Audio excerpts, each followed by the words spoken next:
All right, well, we are now going to enter into the message, and it will be delivered by knows her, knows what such a wonderful soul she is, how supportive, and how much she loves.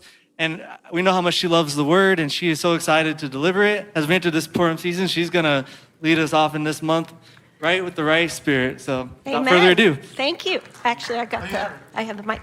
Shabbat shalom. It's good to be here with all of you. Stan wanted to be here, but he ended up getting sick. So he was going to introduce the Book of Esther, but since he is not here, Aaron, I forgot how to connect this to that. And he wanted to be here, and since he couldn't introduce it, he gave me his slides, so I'm going to introduce it, and you'll kind of see the difference between my slides and his slides. The next generation, at work. Thank you. Okay, there we go. Y'all can see that? All right. The Book of Esther.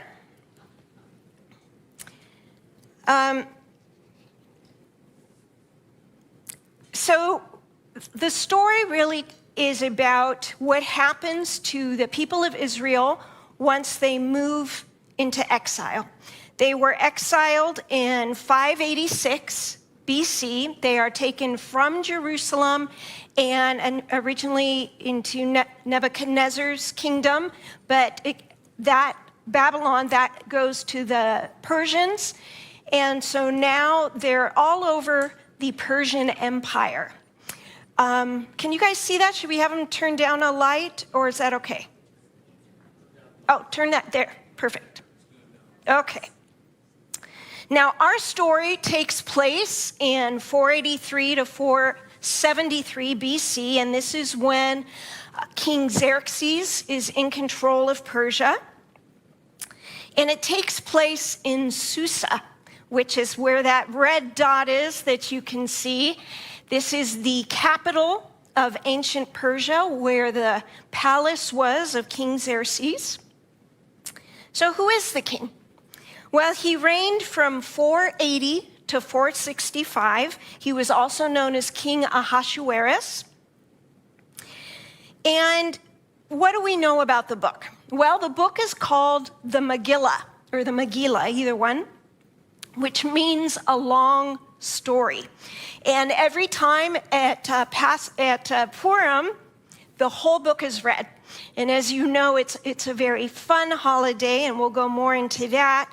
But as the whole story is read, we learn about this incredible event that happened where God delivered the people, the Jewish people. The earliest manuscript we have is in the Septuagint in 150 CE. And what's most interesting, I'm sure you've heard this before, is that God's name is not mentioned anywhere in the Book of Esther.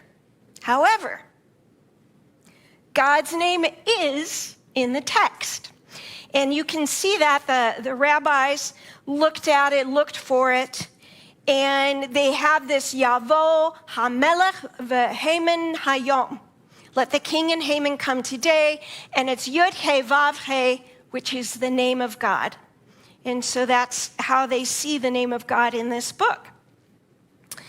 And so we see that is in the text, and what we know is that Esther's tomb is still in Iran today. It's in Persia. And all her relatives are everywhere in the world, but especially Los Angeles. Yeah, and there's a lot of Persian Jews in Los Angeles, about 50 to 80,000. So there's quite a large population there. But we know that these are descendants of the exiles that went to Babylon and Persia. Now you can tell we went to my slides because my slides are pretty simple, but that's okay. So I was trying to think of what do I want to title my message. So I thought the sequester of Esther, right? Nice ring to it. It took me a while to think of that rhyme. But when I really prayed about it, this is the title the Lord gave me. Where is God when you cannot see him? And that's what this book is about. What is God doing when you can't see him? Where is he? And so I'm going to be going through chapters 1 through 3 today, and Rebbetzin is going to follow up, and she's going to do the rest of the book when she comes back next week. And then, of course, we'll have the reading of the Megillah after that. And so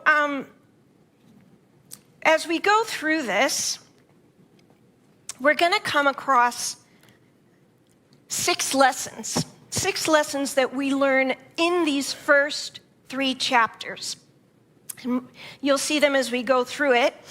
And I wanted to say, first of all, as we go through the timeline, that the Megillah, the story of Esther, when I was a kid and would read it, I thought it was like boom, boom, boom, boom, boom. This all happened at once. But this actually is a span of 12 years or so. So first we have, you'll see at the beginning, that King Xerxes takes the throne in 486. Then in his 3rd year is when Vashti is taken off the throne. She's dethroned and there's no queen. Then you'll see in chapter 2, it says at the end of the 6th year, so there's a 3-year wait, Esther is taken to the harem. Then in the 7th year is when she has her night with the king. And it's the beginning of the 12th year that Haman casts the lots. And at the end of the 12th year is when we have the Purim miracle. So you're talking about, 12 years here of span of time. Maybe you could say 9 years if you start when Vashti is dethroned. So this happened over some time, and you'll see that as we go through the story. Now, I'm going to be reading a lot of the scripture, and I know we have a tradition where when I say the name of Esther, we say, when I say Mordecai, yay. And when we say Haman, okay. So I want us to get it all out of our system now so that I can get through the sermon. Does that sound fair? Yeah? Okay. Esther. Mordecai. Haman. Okay. All right. So we know the sentiment, and we'll move on. So starting in Esther 1 through 4. This is what happened during the time of Xerxes, the Xerxes who ruled over 127 provinces stretching from India to Kush. At that time, King Xerxes reigned from his royal throne in the citadel of Susa. And in the 3rd year of his reign, he gave a banquet for all his nobles and officials. The military leaders of Persia and Media, the princes and the nobles of the provinces were present, and for a full 180 days he displayed the vast wealth of his kingdom and the splendor and glory of his majesty. So 127 provinces. It was a pretty vast kingdom. You can see that it goes all the way from India to Egypt in modern day terms. Pretty huge. And he, lots of languages there, lots of time with going from one end to the next. He was a pretty powerful king. And when it says that he spent 180 days feasting, what they think is actually that all the nobles came to assess his wealth, his power, his military ability, because in those 3 years from when he got the throne to when Vashti was dethroned, he actually went to Greece and had a failed campaign. And so what they're thinking is that it was preparation for this war.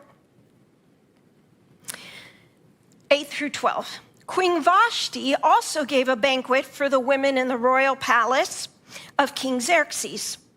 On the 7th day, when King Xerxes was in high spirits from wine, he commanded the 7 eunuchs who served him, Mehuman, Biztha, Harbona, Bigtha, Abagtha, Zethar, and Carcass, to bring before him Queen Vashti, wearing her royal crown, in order to display her beauty to the people and nobles, for she was lovely to look at.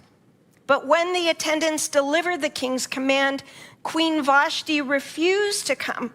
Then the king became furious and burned with anger. We don't really know why she refused, and in some sense it doesn't matter. What is important is that she defied the request of the king, which was unlawful, and she had to be punished for this. It was embarrassing for him. And since it was customary for the king to consult experts in matters of law and justice, he spoke with the wise men who understood the times and were closest to the king. Karshena, Shethar, Admatha, Tarshish, Meres, Marsena, and Memucan, the 7 nobles of Persia and Media who had special access to the king and were highest in the kingdom. According to the law, what must be done to Queen Vashti, he asked. She has not obeyed the command of King Xerxes that the eunuchs have taken to her. Then Memucan replied in the presence of the king and the nobles, Queen Vashti has done wrong, not only against the king, but also against all the nobles and the peoples of all the provinces of Xerxes. For the queen's conduct will become known to all the women, and so they will despise their husbands, and saying, King Xerxes commanded Queen Vashti to be brought before him, but she would not come. This very day, the Persian and Median women of the nobility who have heard about the queen's conduct will respond to all the king's nobles in the same way.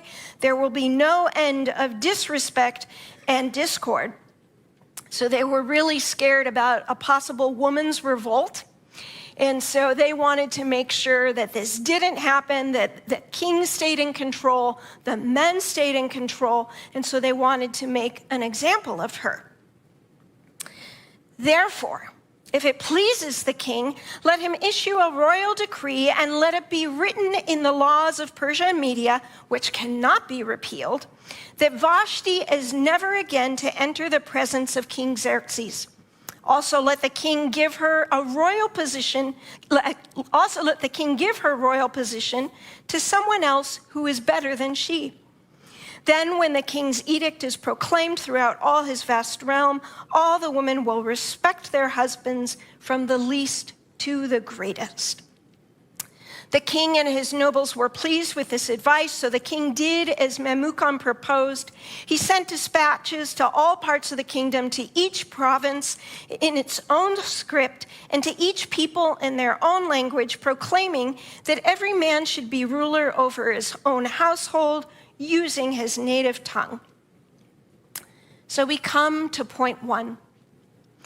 God acts before we need him to. God dethroned Vashti 3 years before Esther was really even set up as the queen. We know that God knows everything, right? And we know that he knew that there needed to be a place for Esther to become queen.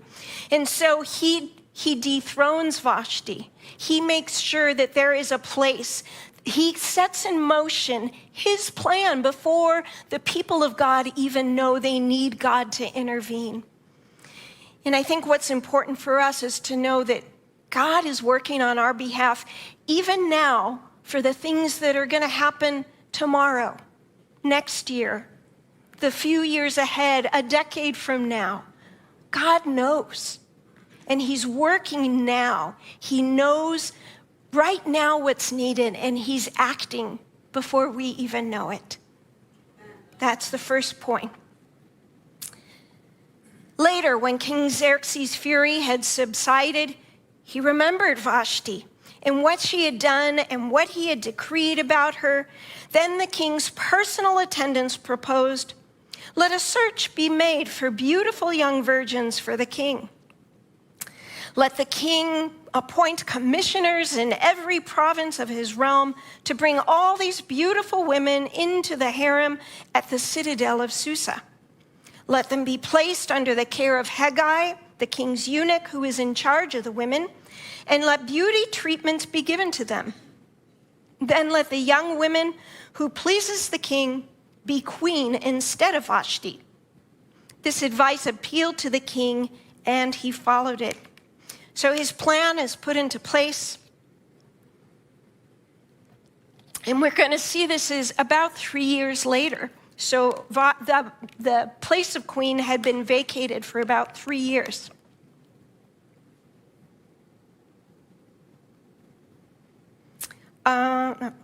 Now, oops, sorry. So now we're going to get to the place where our heroes are introduced. Now there was in the citadel of Susa a Jew of the tribe of Benjamin named Mordecai, son of Jair, the son of Shimei, the son of Kish, who had been carried into exile from Jerusalem by Nebuchadnezzar, king of Babylon, among those taken captive with Jehoiakim, king of Judah. And so we know that the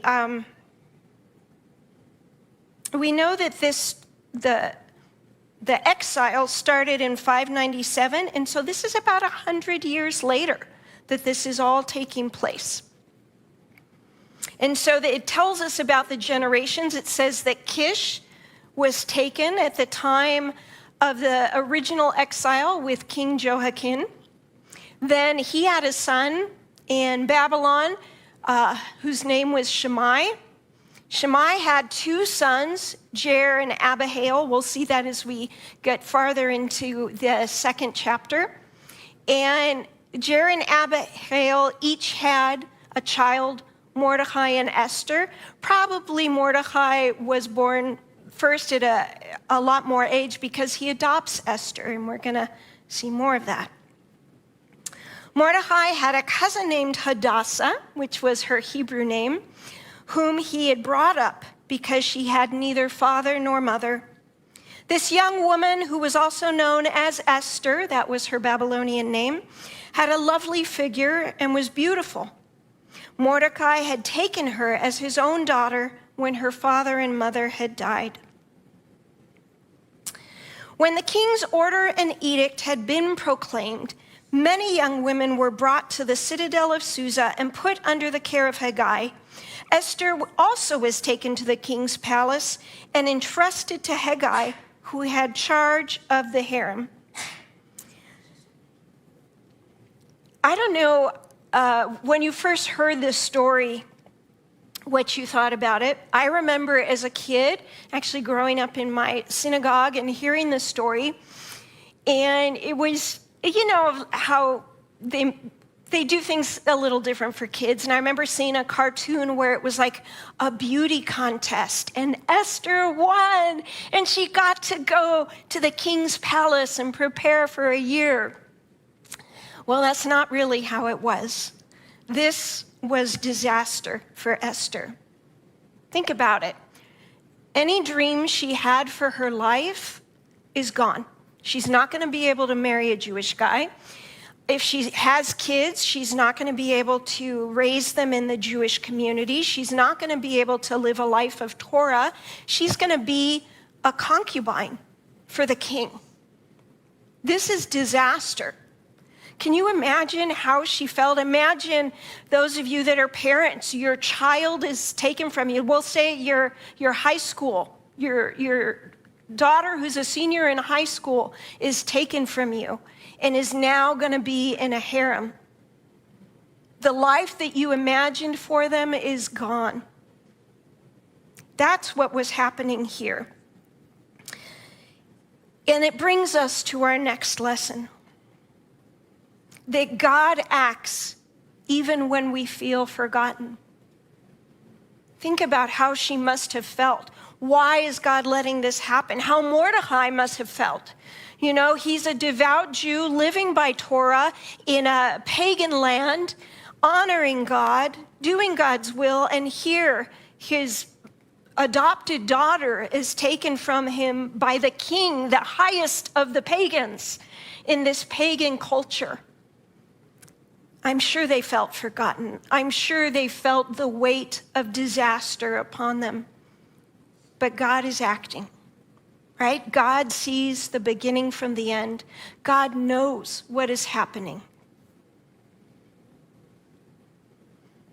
And so she's taken to the harem, and she's put under Haggai. And she pleased him, Haggai, and won his favor.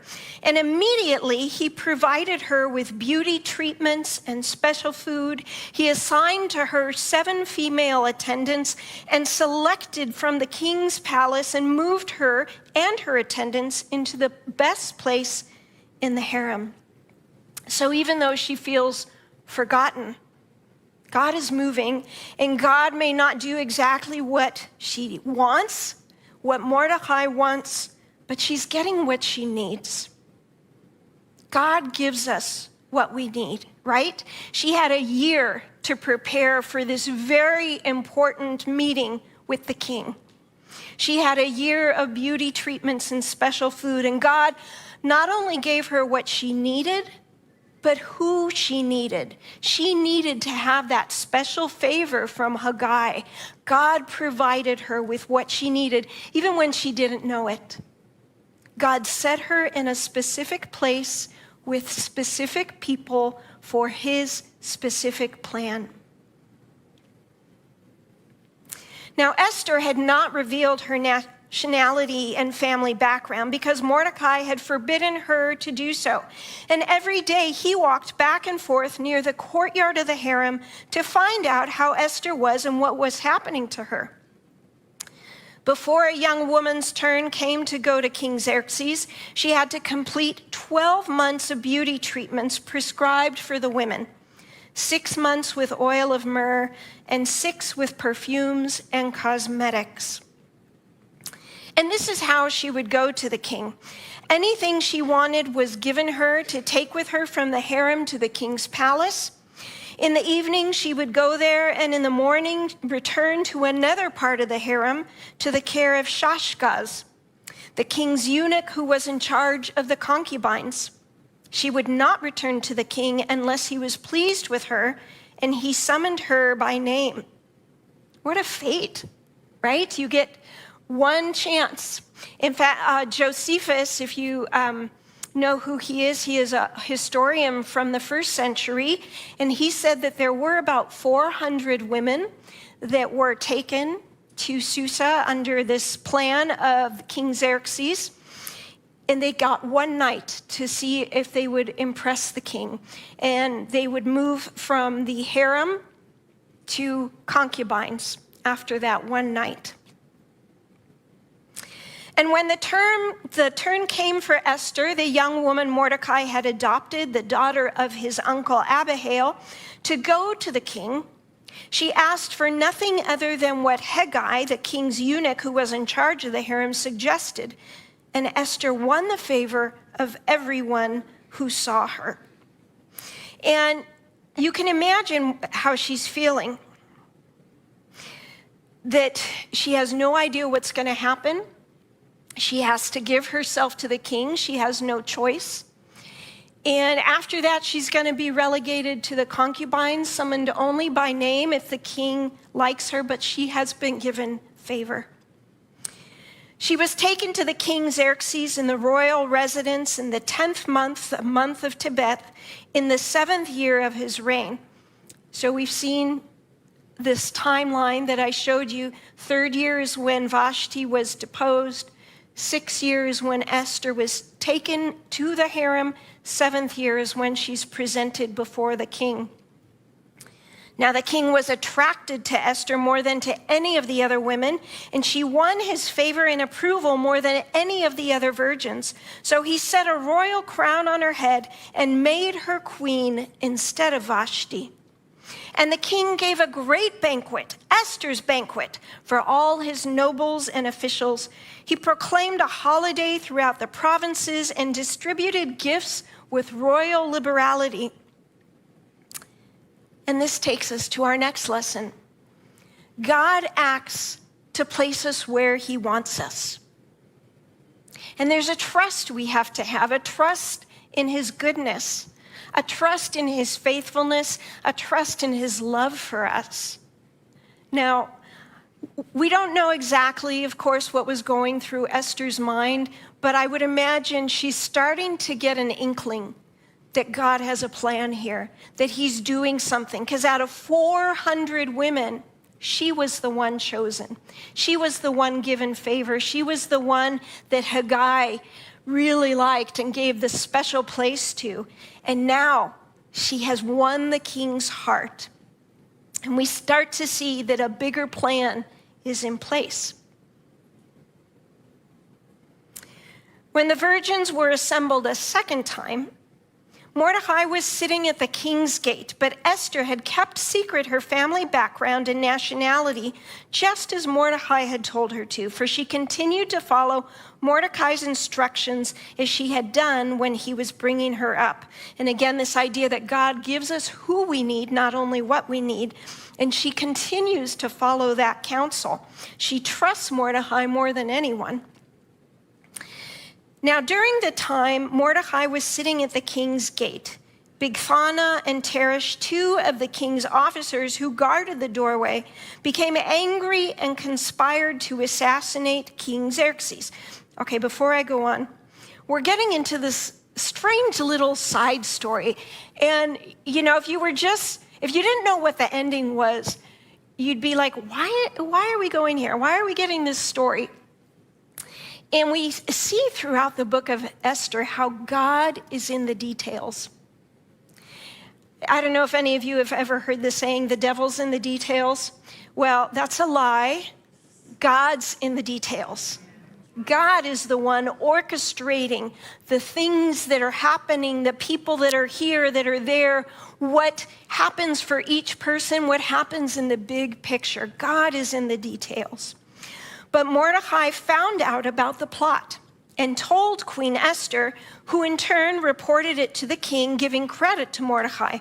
And when the report was investigated and found to be true, the two officials were impaled upon poles. And all this was recorded in the book of the annals in the presence of the king. Now, as the story goes on, we see that Mordecai really didn't get anything except got written in the king's book. And he could have been like, hey, hello, I'm the one that saved you. But that doesn't happen.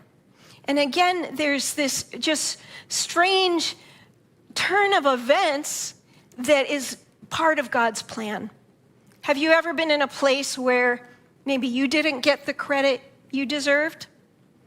I remember there was a situation for me where I was in a job in Los Angeles and they were hiring a new supervisor, and I really wanted to be the supervisor. I had all the qualifications. I had been there for 7 years. I had not only the degrees, but the experience, and I didn't get the position. And it was very frustrating, and it was also very disappointing. But I realized about 3 months into it how stressful that position was. God was sparing me. God was sparing me the stress that I saw that was on this person. And I'm sure Mordecai maybe had a little sense of, how come I'm not rewarded for this? And yet we know that God knew what was coming. We get the privilege of knowing the end from the beginning, right? Mordecai didn't have that, but he knows who has the end and who has the beginning. And that brings us to our next lesson, that God's plan is bigger than just me, right?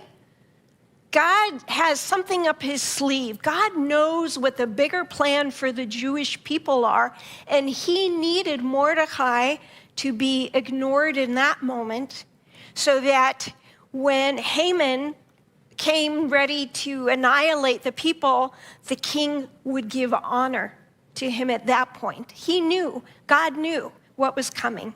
And so God's moving you into a place that may feel like you're forgotten.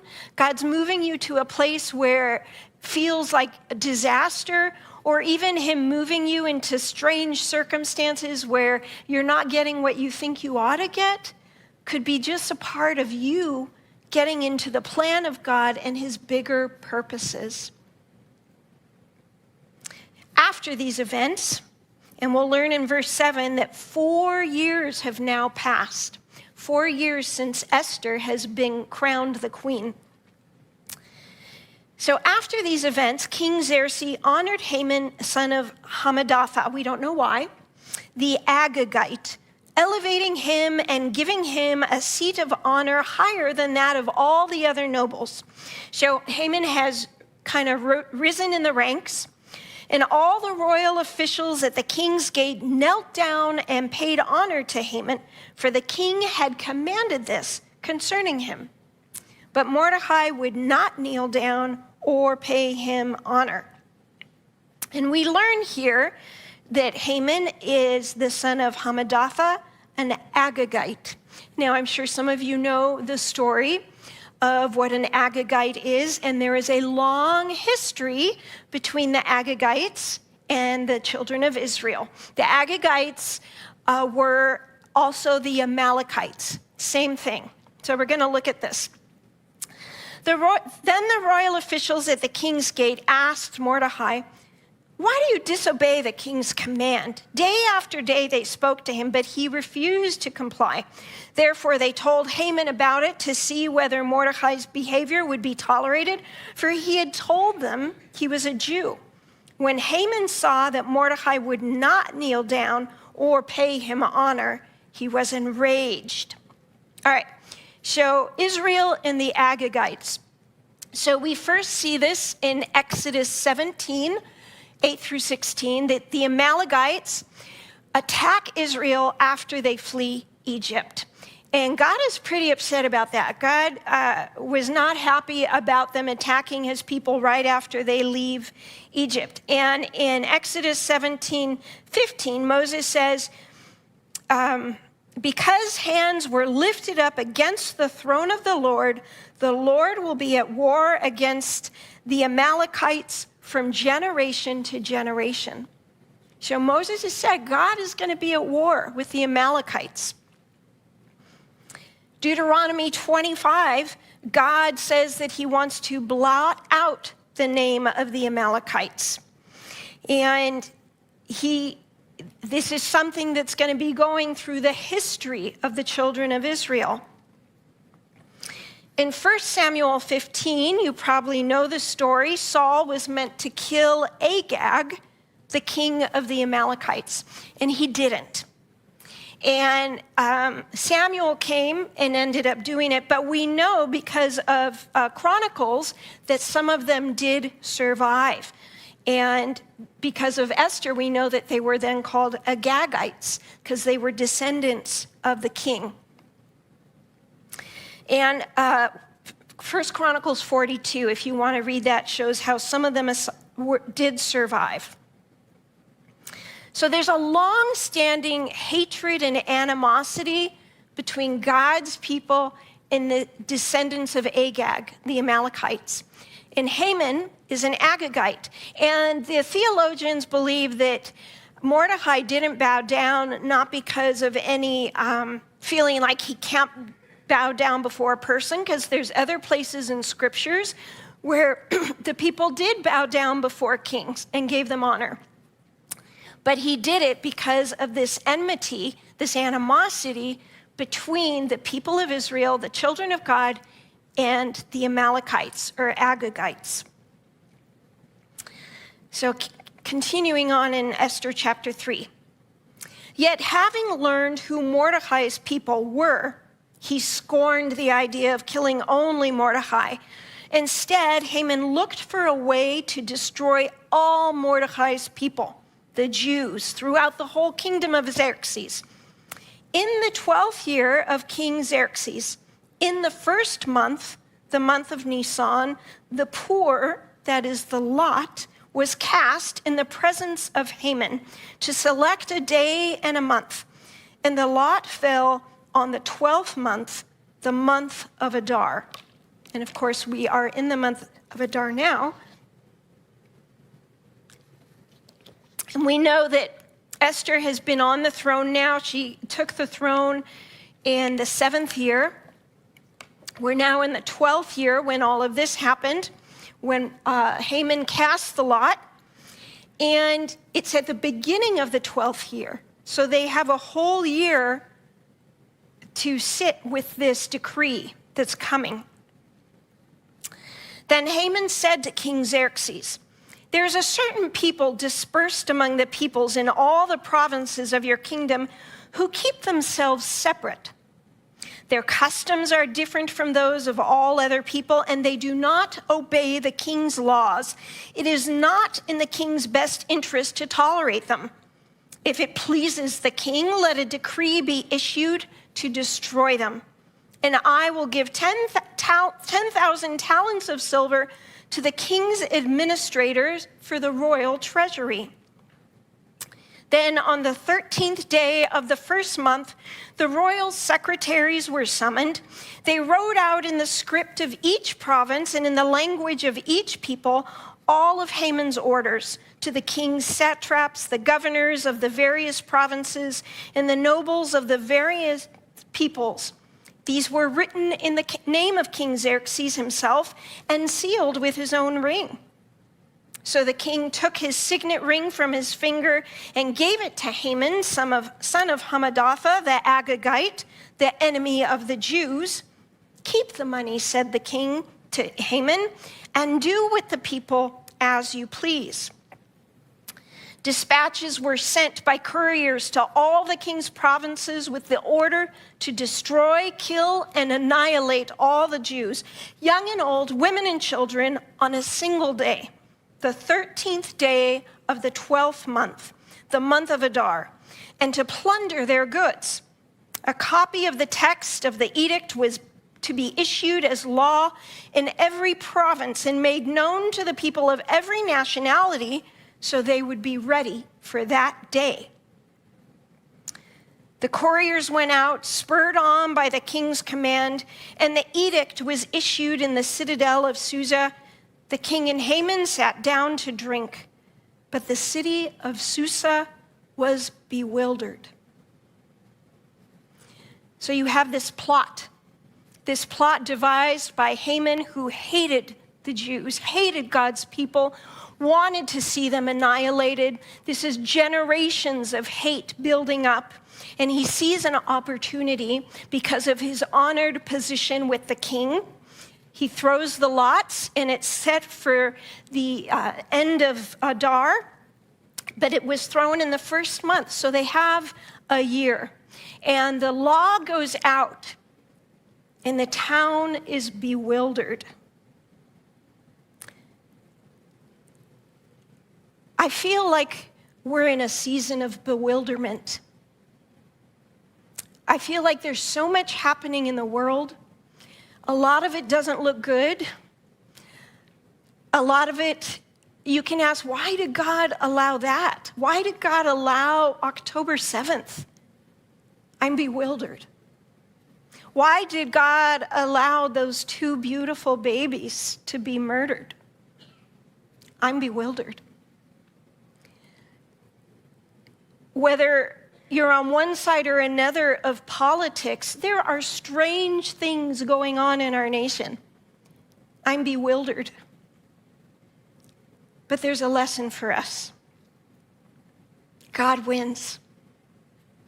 Even if it seems that the enemy has the upper hand in the midst of our bewilderment, God wins. God's goodness and his faithfulness wins. He has a plan. He knows what he's doing. He's setting us in place. He is reigning on the throne. He knows the end from the beginning. So even in our bewilderment, we can say, I praise you, God. I trust you, God. When I can't see you, where are you? I can't see you.